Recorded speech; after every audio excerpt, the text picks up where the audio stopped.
It's my feel-good breakfast show. Welcome back. Now, it's been 20 years to the day. Can you believe it? When that final whistle blew and South Africa were crowned the champions of the world for the first time in their history.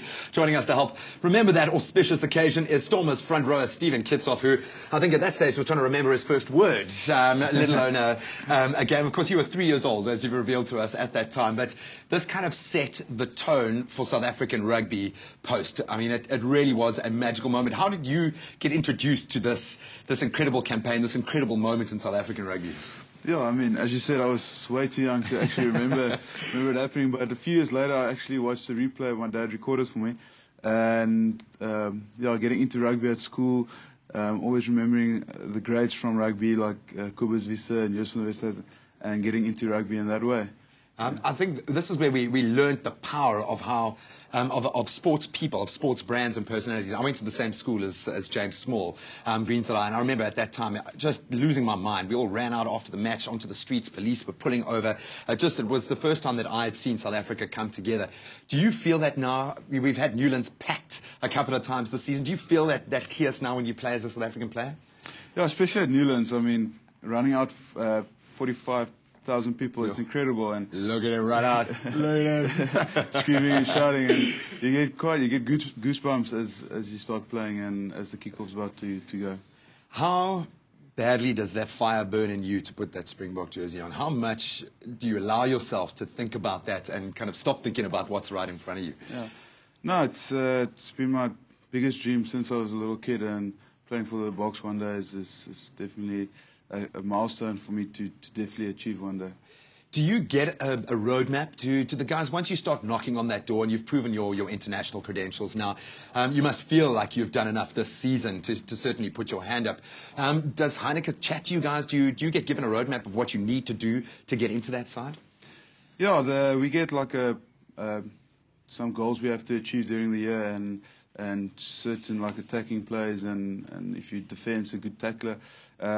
We did get a roadmap, but you never know. Sometimes you're lucky to get a break and get a chance to play for the Boks. That pool that we are drawing from now is incredibly strong, and it's going to need to be. When we look at the Rugby Championships, how tough, now that you've experienced New Zealand and Australian rugby over the last season at its highest level, how tough are the Rugby Championships going to be? No, it's going to be incredibly tough. I mean, you definitely need your pool of players, your 40 players, to actually be ready and waiting to actually put on the Boks jersey. Lastly, of course, this coming weekend, the Hurricanes up against the Brumbies, the Waratahs up against the Highlanders. In your experiences, obviously, butting heads against these teams, who do you think's got it? Who do you think is going to emerge as our Super Rugby champion?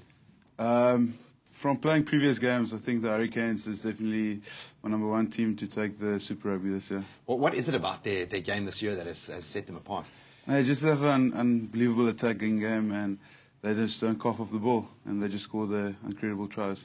Oh, man, you've had an incredible season, so thank you once again.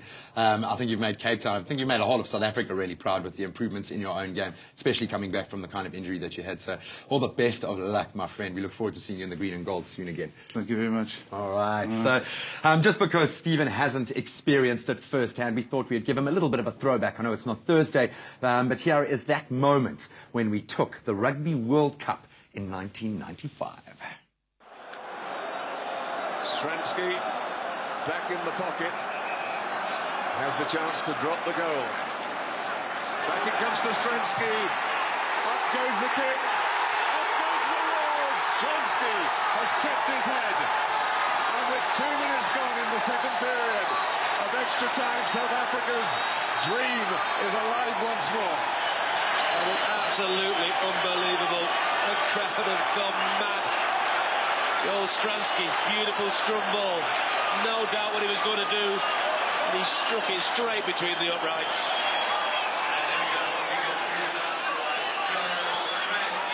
Terrific kick from the